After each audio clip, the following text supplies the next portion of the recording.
So that's the thing. I think Damian deserves his just due, and him being in the match is great. I like the fact he beat Riddle clean, too, at the Razor's Edge. Very good match. They always have quality chemistry. Good stuff. What I don't like is that if he wins, which is great, I would not be upset if you... honestly, looking at this lineup, I mean, would I be over the moon if Ricochet won? Probably not. I don't think he's going to win. Nakamura, been there, done that. But the thing with every man in this match, they have never before been world champion. That has not been brought up quite a bit. I mentioned that on Twitter the other day, but I haven't seen a lot of people talking about it. None of these 6 men have ever been world champion. I think that might be a first in Money in the Bank history. Even the first one. Chris Benoit was a former world champion. Kane was in the first one, a former world heavyweight or WWE champion at that point.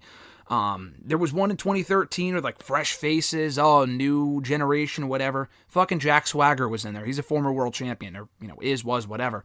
So again, I think this might be the first match in Money in the Bank history out of the, 20, 30 installments of this ladder match, men's and women's, to have not featured a former world champion, which is great.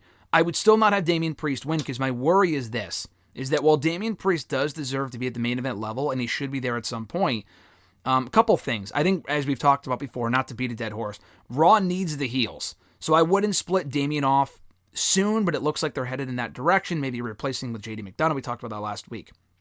The other worry I have is that if he were to win, if he were to go babyface, he might just cash in on Gunther instead. He already lost to Rollins. I don't think he would lose to Rollins last week on Raw and then go back and cash in on him at some point, assuming Rollins is world champion by then, which he probably will be for the long term, for the time being. I mentioned, you said it right there. I fucking hate the idea. This is not a new rule. I saw people saying, it's a new rule. I mean, they were talking about this last year, just based on the cash in alone. I hate the idea that you can cash in the fucking briefcase on any championship. Now, I know there was talk of that. Fans were saying, Otis might cash in on the tag titles a couple of years ago, which would have been even worse. I just think if you have the opportunity to challenge for a world championship, why wouldn't you? And the only reason why, I even thought the Austin Theory one was goofy. They attempted to explain it by having him say that Roman Reigns was never around and he's also unstoppable. And he also attempted on Roman a couple of times and it was thwarted. So it's like, all right, I'll take Rollins. He's the United States champion on Raw, whatever. There really is no reason with Rollins being on Raw every single week now. There really is no reason for Damian to not go after Seth Rollins or whoever the World Heavyweight Champion is at this time. I assume you're in agreement that whoever, even if it's LA Knight in the United States Championship, I just feel like that's a waste of a fucking briefcase. This match should be used to elevate people. I know LA Knight's never been in the mid-card title picture, not really all that much since he arrived in the main roster a year ago, but I just feel like it would be a waste to put LA Knight or Gunther, or not Gunther, rather Damian, or anyone in that spot, just to put him right back in the mid-card when they could be going for the World Championship. I couldn't agree anymore. I think honestly, I feel like on Raw, they were like hammering it home, like, you can challenge anyone. I'm like, stop. Like, the whole point of it was to, like, get a title match and face, like, for a championship that you normally wouldn't have. Like, that's, like, supposed to propel you to the main event scene, or, like, at least in that light. And then them keep saying, you can challenge it. Like, I don't want someone to win the cash in on a mid-card belt. Like, and they could just get it they could just get an opportunity for that anyways. I just think that logic is dumb. I mean, the last few, like I said, at least with Theory, like, he attempted a couple times, he couldn't get it, whatever. He at least had, like, something that, like, made sense. This is just stupid if that happens. I have seen people complaining, like, there's no stars in this match, there's no main event guys, like, we need more like, who gives a fuck who's in the match? They're not gonna, we need Drew in there. I mean, if he's not gonna win, who gives a fuck? Like, the whole point is that, like, these people are supposed to be elevated to then become a main eventer. It's not just put a main event guy in and make it sound better. Who cares? Like, all 6 of these guys are haven't had a world title.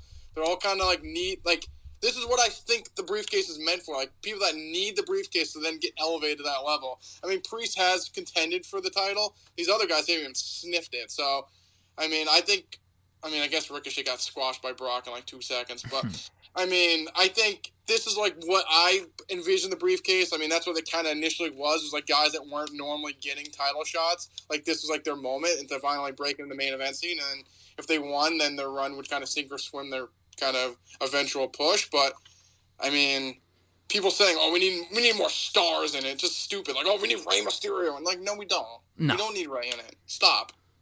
No, I agree. I think the match will be great as it is. It should be a great match, just based on who's in there alone. I don't think they'll add anyone. I hope they don't. We'll get to Logan Paul momentarily because I still feel like there's a chance there. But like Ricochet kind of fulfills what Ray would be doing in that match with the high-flying stuff. I don't agree just putting Ricochet in there just because he can thrive with the high-flying crap. That's like why Shelton was great, but Shelton never won the thing. He was never going to win the thing. After a certain point, it's like, all right, probably you should stop putting him in the match. It's like Kofi Kingston with the Royal Rumble. If he's in there 20 times and never wins a single fucking time, or sure, whatever he does in the match is impressive, but if he's never going to win, it's kind of just like, all right, you look like a loser for continuing to try and doing the same thing year after year and coming up with the same result. That's literally the definition of insanity. So, speaking of the fresh faces thing, I mean, I've said this before, I don't mind, normally, people will disagree, and you might even disagree, but with the Royal Rumble, I don't mind if they go with a former world champion on occasion, like Edge won a couple of years ago. Was that a fresh face? Fuck no. But at the same time, for me at the time, it made sense with the story they were telling. Batista winning for a second time was ridiculous, and all these other people as well. But if it makes sense with the story, I'm fine with an established person winning the Royal Rumble.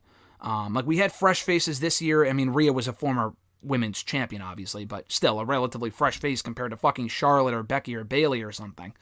I'm fine with that happening with the Rumble. I agree, though, I think with Money in the Bank primarily, that, yeah, you can give it to an established person, like with the women's. Could you give it to Becky and tell the story that she hasn't been in the title picture for a year now, and this is her ticket back to the title picture?